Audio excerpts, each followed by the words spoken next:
Students, आज के video में हम लोग करेंगे एक पूरा exclusive numerical accounting for depreciation पे। बिल्कुल ठंडे दिमाग से आप टॉपिक पे बने रहेंगे और पूरा न्यूमेरिकल हम यहाँ कवर करेंगे। और हम मान के चल रहे हैं ऑफिशियली कि अभी कुछ भी नहीं पढ़ रहे हैं, केवल जीके खेल रहे हैं। डेप्रिसिएशन क्या होता है? किसी फिक्स एसेट्स, किसी tangible fix asset, building, plant, machinery, इनकी वैल्यू में होने वाली कमी बिकॉज ऑफ यूजेस और फिजिकल वेयर एंड टियर। किसी बिल्डिंग, प्लांट, मशीनरी को यूज करने से उसकी वैल्यू कम होती है, उसको बोलते हैं डेप्रिसिएशन। जैसे आप कोई बाइक खरीद के लाए और बाइक आप साल भर चला रहे हो, तो साल भर के बाद क्या बाइक की वैल्यू वही रहेगी? नहीं, कम हो जाएगी। ये जो कमी हो रही है that is called depreciation. In the same way, जैसे इनटैंजिबल एसेट होती है, गुडविल, पेटेंट, कॉपीराइट, जब उनकी वैल्यू कम होती है तो उसको बोलते हैं अमोर्टाइजेशन। एनीवेज, अभी हम बात कर रहे हैं डेप्रिसिएशन की। तो permanent and gradual decrease in the value of fixed assets, लगातार किसी फिक्स एसेट की वैल्यू में होने वाली कमी को बोलते हैं डेप्रिसिएशन। अब अकाउंटिंग फॉर डेप्रिसिएशन में क्या है? सपोज हम एक मशीन की बात कर रहे हैं, आप दिमाग में रखोगे बाइक की, या हम 2-3 बाइक्स का एग्जांपल लेंगे, तो ऊपर हेडिंग हो गई मशीनरी अकाउंट, या आप मन में रखोगे बाइक्स अकाउंट। बीचों बीच से पार्टीशन कर लिया, लेफ्ट वाला पूरा हो गया डेबिट साइड और राइट वाला हो गया क्रेडिट साइड। कुछ भी पढ़ाई नहीं करने जा रहे, सिंपल अरिथमेटिक है। आप अपने टॉपिक से रिलेट इसको बिल्कुल मत करना। आप बस सोचो कि केवल एक सिंपल अरिथमेटिक हम देखते जा रहे हैं और आपसे कोई भी कैलकुलेशन नहीं करवाएंगे, सब कुछ हम खुद ही बोर्ड पे करते जाएंगे। ठंडे दिमाग से बने रहें। Whenever increase in asset that should be debited. जब भी मशीन बढ़ेगी तो डेबिट साइड में, मतलब एसेट खरीद के लाएंगे तो डेबिट साइड में, और एसेट बेचेंगे, हटाएंगे, लॉस होगा, डेप्रिसिएशन होगा क्रेडिट में। इसलिए इंपॉर्टेंट हो जाता है कि जब भी एसेट खरीदोगे तो डेबिट में, और एसेट बेचोगे, कैंसिल करोगे, लॉस होगा तो क्रेडिट साइड में। तो डेबिट में प्लस का साइन और क्रेडिट में माइनस का साइन लगा लोगे, इससे आपकी अंडरस्टैंडिंग आसान रहेगी। अब फाइनेंशियल ईयर शुरू हो रहा है 1 अप्रैल से 31 मार्च। सपोज सवाल में लिखा है फाइनेंशियल ईयर है अप्रैल से मार्च। आमतौर पे फाइनेंशियल ईयर होता है अप्रैल से मार्च और कैलेंडर ईयर होता है जनवरी से दिसंबर वाला। लेकिन अकाउंट्स में मोस्टली फाइनेंशियल ईयर कब से कब तक चलता है? अप्रैल से मार्च। ठीक, सवाल में लिखा है अप्रैल में नहीं, 1 अगस्त पे हमने एक बाइक खरीदी, तो यहां लिख दोगे 2 कैश या 2 बैंक 90,000। यूजुअली ऐसा मान लेते हैं डेप्रिसिएशन पढ़ते समय कि हम एसेट का पेमेंट चेक से कर रहे हैं, तो इसलिए 2 बैंक लिखते हैं। आप कैश लिखोगे वो भी बिल्कुल ठीक है। तो 1 अगस्त पे, अप्रैल पे नहीं, 1 अगस्त पे, मतलब अप्रैल पूरा बीत चुका है, मई बीत चुका है, जून भी जा चुका है, जुलाई भी, 4 महीने बीत गए, तब हमने एक बाइक खरीदी, तो लिख देंगे 2 बैंक 90,000। ठीक है।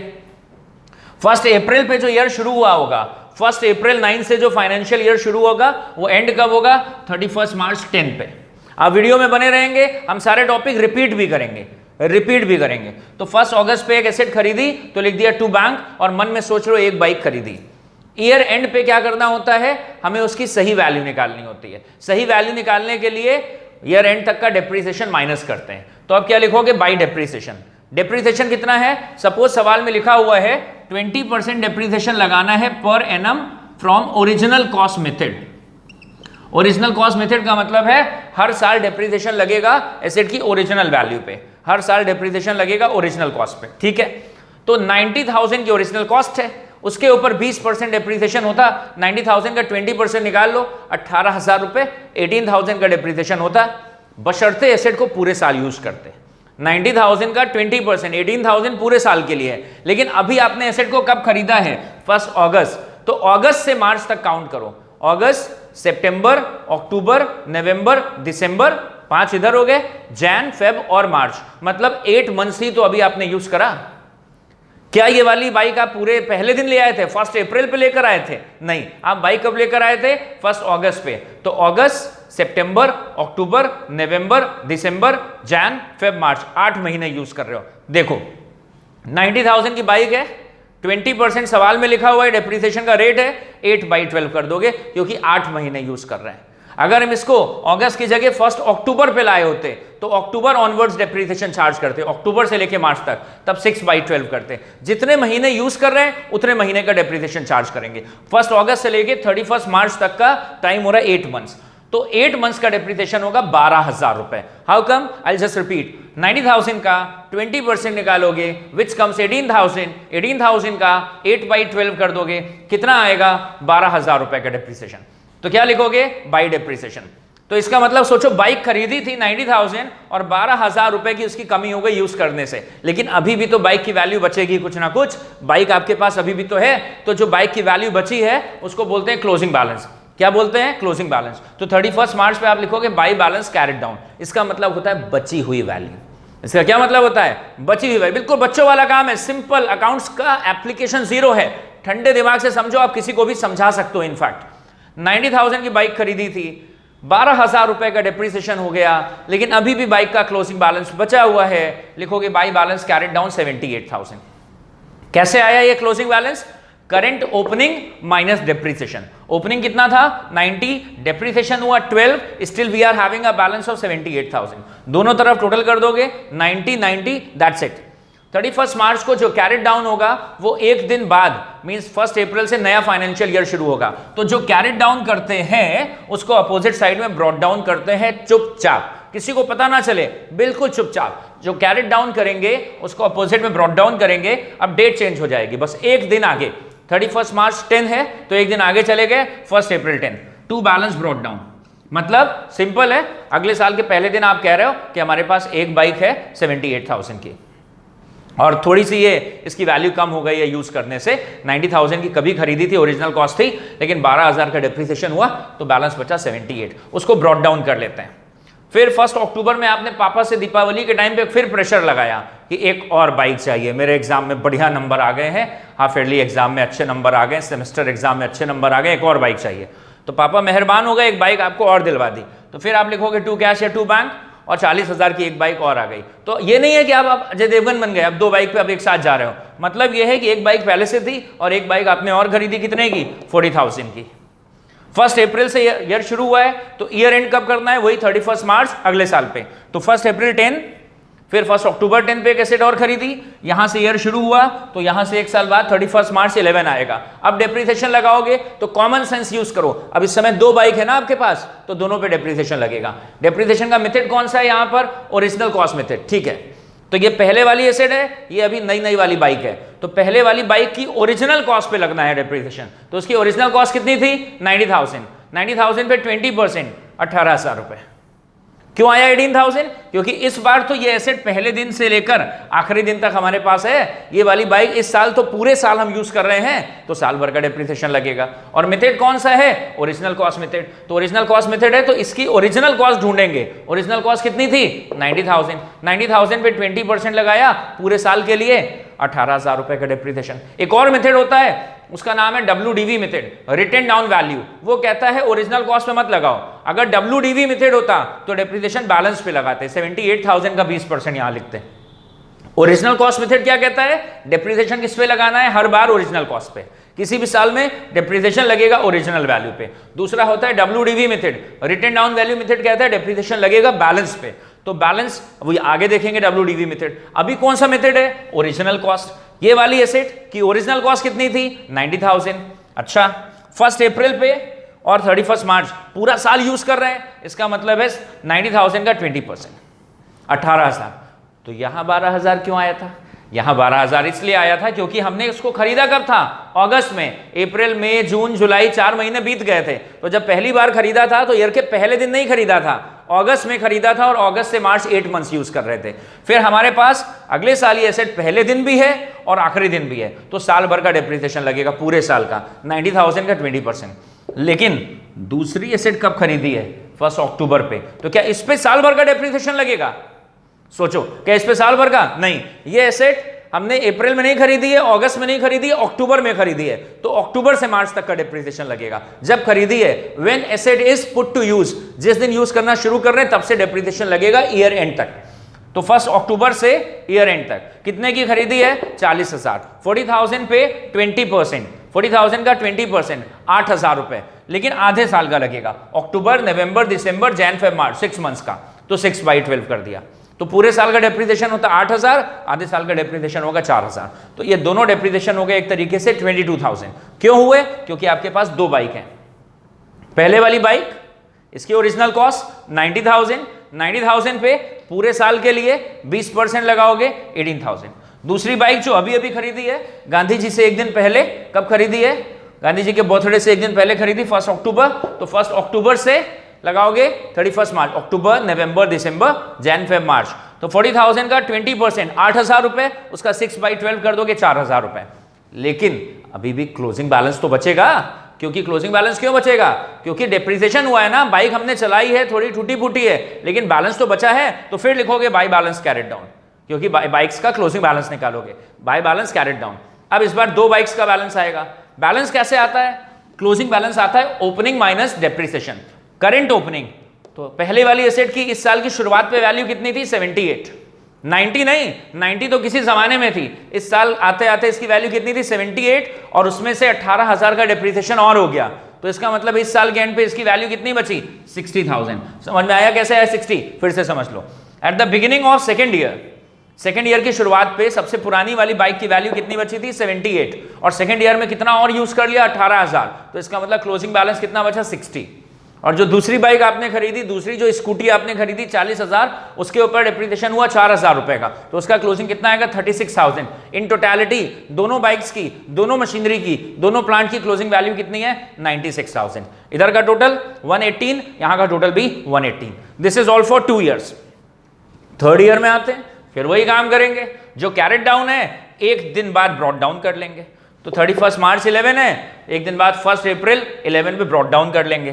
तो थर्ड ईयर की शुरुआत पे आप बोल रहे हो हमारे पास जो कैरेट डाउन है वो ब्रॉट डाउन। हमारे पास 2 बाइक्स हैं, एक सबसे पहले वाली जिसकी आज वैल्यू कितनी बची है? 60, और एक दूसरी वाली एसेट, उसकी वैल्यू कितनी है? 36,000। यहां तक हम पहुंच गए।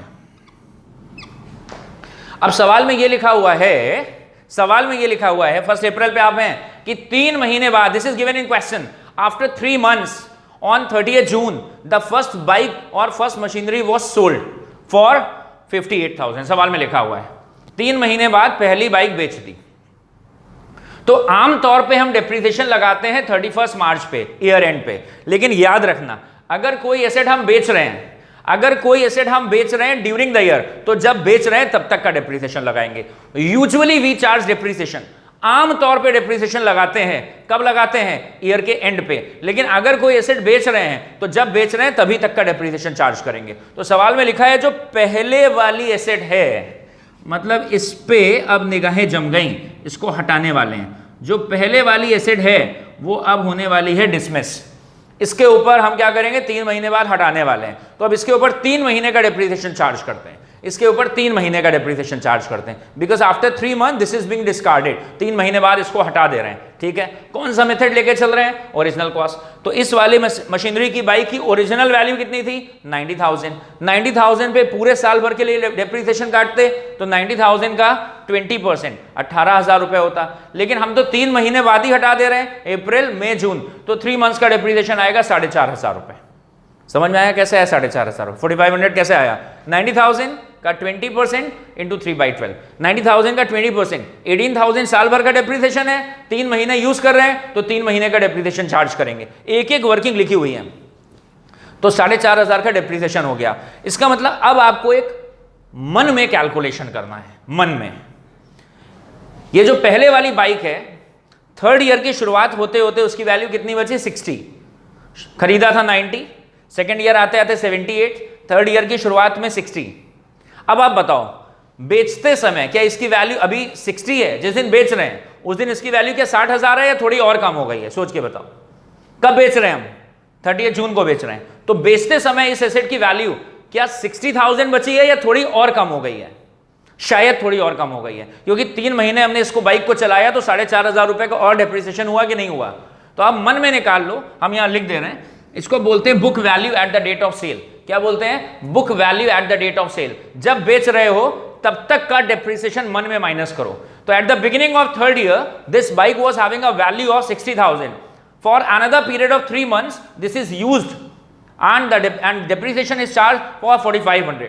तो 60,000 तो शुरुआत में वैल्यू है, 4,500 रुपए का डेप्रिसिएशन और हुआ, तो इसको माइनस करो, 60,000 माइनस 4,500, तो ये जो वैल्यू आपके मन में आई है 55,500, ये बहुत इंपॉर्टेंट है। इसको बोलते हैं book value at the date of sale. इसका मतलब आपके मन में कहीं ना कहीं पक्का है कि जब हम बेचने जा रहे हैं तो इस बाइक की वैल्यू 55,500 रुपए है, that is 55,500। Isn't it? How come? इस साल की शुरुआत पे कितनी थी? 60। इससे तो मतलब नहीं है, 2 साल पुरानी बात है। इससे मतलब नहीं है, 1 साल पुरानी बात है। अभी एसेट की वैल्यू कितनी थी? 60,000।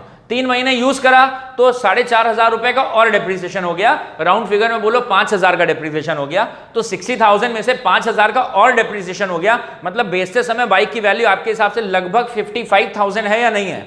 और मिला कितना है? बेचने में मिला है 58। एसेट खरीदा था तो आपने लिखा था टू बैंक, बेच रहे हो तो आप क्या लिखोगे? By bank. सेलिंग प्राइस सवाल में लिखा है 58,000 में बेच दिया। अब आपको सोचना है प्रॉफिट हो रहा है या लॉस हो रहा है। बेचने पे प्रॉफिट हो रहा है, लॉस हो रहा है? प्रॉफिट हो रहा है। कैसे?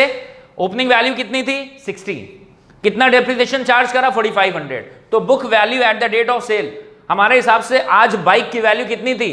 55,500। और मिला कितना है? सेलिंग प्राइस से कंपेयर कर दो, मिला कितना है? 58,000। मतलब लगभग 2,500 रुपए का प्रॉफिट हो गया।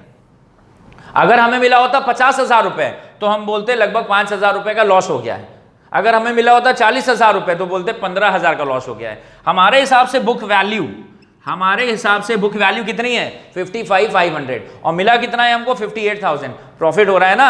अगर लॉस होगा तो लिखोगे by profit and loss account या by statement of profit and loss. अगर प्रॉफिट होगा तो लिखोगे 2 PL अकाउंट। अगर प्रॉफिट होगा तो 2 statement of profit and loss या लिखोगे 2 PL अकाउंट। ब्रैकेट में क्या लिखोगे? प्रॉफिट। कैसे आया 2,500 रुपए? इन दोनों का डिफरेंस फिर से देख लो एक बार जल्दी से, बिल्कुल प्यार से, बहुत मजे से। इस बाइक की ओपनिंग वैल्यू कितनी थी? 60। 3 महीने हमने बाइक और चलाई और खूब इधर उधर लड़ाया। खूब इधर उधर बाइक जाने के बाद, डैमेज होने के बाद 4,500 रुपए का डेप्रिसिएशन और हुआ। तो depreciation till the date of sale minus करो। 60 में से 4,500 माइनस हुआ तो बाइक की वैल्यू बेचते समय कितनी बची? 55,500। कैसे आया? 60,000 में से depreciation till the date of sale minus कर दिया। और मिला कितना है बाइक को बेच के? आपको मिल रहा है 58,000। तो हमारे हिसाब से बाइक की वैल्यू इतनी है, मिल रहा है इतना है, तो प्रॉफिट हो रहा है ना 2,500 रुपए का। तो अगर लॉस होगा तो लिखोगे बाई PL अकाउंट, IPL नहीं, बाई PL अकाउंट। और प्रॉफिट होगा तो लिखोगे 2 PL अकाउंट। तो ये प्रॉफिट हो गया। और अब ये वाली एसेट आप अपने मन में डिलीट कर दो क्योंकि इस एसेट को बेच चुके हैं। इसका 3 महीने का डेप्रिसिएशन चार्ज हुआ, जितने में बेचा उसको बाई बैंक लिखेंगे। और लॉस होता तो by profit and loss account लिखते। प्रॉफिट हो रहा है तो 2 प्रॉफिट एंड लॉस अकाउंट लिखेंगे। Got it? उसके बाद लिखा है जिस दिन ये पहले वाली बाइक बेची तुरंत पापा से जिद करके एक बाइक और खरीद लाए। मतलब बहुत बदमाश बच्चा था, एक बाइक और खरीद लाए। तो 30 जून पे एक नई बाइक फिर खरीद लो, 2 बैंक 1 लाख। इस बार 1 लाख रुपए की R15 लेकर आए, बढ़िया, एक बाइक और खरीद लाए, 2 बैंक। तो अब आपके पास फिर 2 बाइक हो गई। पहले वाली बाइक तो रवाना हो गई, गायब हो गई। 2 बाइक हैं, एक इस समय ये वाली बाइक है और एक ये जो नई बाइक खरीदी है। तो इनके ऊपर डेप्रिसिएशन कब लगाओगे? ईयर एंड पे। तो 1 अप्रैल से जो ईयर शुरू हो रहा है, 1 अप्रैल से जो ईयर शुरू हो रहा है, एंड कब होगा? 31 मार्च पे। 31 मार्च 12 पे आ गए बाई डेप्रिसिएशन। क्योंकि आमतौर पे हम डेप्रिसिएशन कब लगाते हैं? ईयर के एंड पे। तो ईयर एंड पे हमारे पास अभी भी 2 बाइक हैं। पहले वाली बाइक तो सेल कर दी है, नंबर 2, और एक जो नंबर 3 खरीदी है, ठीक है। अब इस वाली पे डेप्रिसिएशन लगेगा ओरिजिनल कॉस्ट। तो इसकी ओरिजिनल कॉस्ट क्या थी? 40,000। और इस बार ये पूरे साल है हमारे पास, ओपनिंग डे पर भी है और क्लोजिंग पर भी है। तो 36,000 वाले की ओरिजिनल कॉस्ट कितनी थी? 40,000। 40,000 पे 20% का डेप्रिसिएशन आप चार्ज करोगे पूरे साल के लिए। 40,000 पे 20%, 8,000 रुपए का डेप्रिसिएशन आएगा। बाई डेप्रिसिएशन 40,000 पे 20%। कैसे आया? कॉमन सेंस, अकाउंट जीरो लग रही है, केवल अरिथमेटिक। हमारे पास ये वाली एसेट चली गई, इसके 3 पार्ट हो गए। 3 महीने का यूज हुआ इसको बाई डेप्रिसिएशन, जितने में बेचा है बाई बैंक। लॉस होता तो by statement of profit and loss या बाई PL अकाउंट। प्रॉफिट हो रहा है तो 2 statement of profit and loss या 2 PL अकाउंट। ये अकाउंट ये खत्म। अब दूसरी वाली एसेट 36,000 है, इसकी ओरिजिनल कॉस्ट कितनी थी? 40,000। 40,000 के ऊपर पूरे साल भर का डेप्रिसिएशन 20% लगाओगे, 8,000 रुपए। बाई डेप्रिसिएशन 8,000 ईयर एंड पे। और ईयर एंड पे एक एसेट और मौजूद है जो नई खरीदी है, लेकिन कब खरीदी है वो? 30 जून पे। तो क्या इस पे डेप्रिसिएशन साल भर का लगेगा? नहीं। इसको कब खरीदा है? 30 जून। तो 30 जून से ईयर एंड तक, 30 जून एंड हो गया है। जुलाई, अगस्त, सितंबर, अक्टूबर, नवंबर, दिसंबर, 6 महीने इधर के, जैन फेब मार्च, 9 मंथ्स का डेप्रिसिएशन लगेगा। How come? Because this is being purchase on 30 June. June and हो गया है। तो जुलाई, अगस्त, सितंबर, अक्टूबर, नवंबर, दिसंबर, 6 महीने, जैन फेब मार्च, 9 मंथ्स का डेप्रिसिएशन। कैसे? 1 लाख का 20%, 20,000 रुपए साल भर का 9/12 करेंगे तो इसके ऊपर डेप्रिसिएशन कितना आएगा? 15,000 रुपए। 1 लाख का 20%, 1 लाख की एसेट है, 20% डेप्रिसिएशन चार्ज करोगे, 20,000 साल भर का 9/12 कर देंगे जून से लेकर मार्च तक, तो डेप्रिसिएशन होगा 15,000। अब बैलेंस कैसे आएगा, क्लोजिंग बैलेंस कैसे आएगा चेक करते हैं। अब इसका तो क्लोजिंग बैलेंस बचेगा नहीं, क्योंकि पहले वाली बाइक का तो कन्यादान कर दिया, दिस इज बीइंग डिस्कार्डेड, इसको तो सेल कर दिया। तो जो सेकंड है और जो थर्ड है वो बाइक तो बची हुई है, आपके पास सेकंड नंबर वाली बाइक और जो थर्ड बाइक खरीदी है वो बची हुई है। तो इसका बैलेंस कैसे आएगा? 36,000 ओपनिंग माइनस करंट डेप्रिसिएशन। तो ओपनिंग कितना था? 36,000 और इसमें से डेप्रिसिएशन कितना हो गया है? 8,000। तो बैलेंस कितना बचा? 28,000। एक एक चीज डबल डबल रिपीट करो। 30 ये वाली एसेट नहीं बचेगी, 60,000 वाली एसेट को आपने हटा दिया है, 36,000 वाली थी, उसके ऊपर डेप्रिसिएशन कितना हुआ है? 8,000। 8,000 का डेप्रिसिएशन हो गया है, तो उसका बैलेंस कितना होगा? 36,000 माइनस 8,000, बैलेंस बचेगा 28,000। ये कितने की खरीदी थी? 1 लाख, और 1 लाख पे डेप्रिसिएशन कितना हुआ है? 15,000। 15,000 क्यों हुआ है? रिपीट कर रहे हैं, 1 लाख पे 20%, 20,000 होता पूरे साल का, लेकिन हमने अभी यूज करा है 9 मंथ्स, तो 9 मंथ्स का डेप्रिसिएशन हो रहा है 15,000। तो 1 लाख में से 15,000 माइनस करेंगे, बैलेंस कितना बचेगा? 85,000। 28 और 85 कैसे आ रहा है फिर से बताओ। जो नंबर 2 पे एसेट थी 36,000, at the beginning of the year this asset was having a value of 36,000, during the year this is further depreciated by 8,000, तो 36,000 minus 8,000, 28,000. The other one we have bought for 1 lakh, this is being depreciated for 15,000. 1 lakh में से 15,000 का इस पे भी depreciation हो गया, this is having a closing balance of 85,000. In totality हमारे पास बाइक नंबर 2 बची हुई है, बाइक नंबर 3 बची हुई है, और दोनों की वैल्यू मिला के कितनी है? 1,13,000। पूरा वीडियो आराम से देखना है, 2 बार 3 बार, हमने अभी कुछ भी पढ़ाई शुरू नहीं करी है, 3-4 बार आपको यही पूरा टॉपिक अभी सीमेंट कराएंगे। God bless.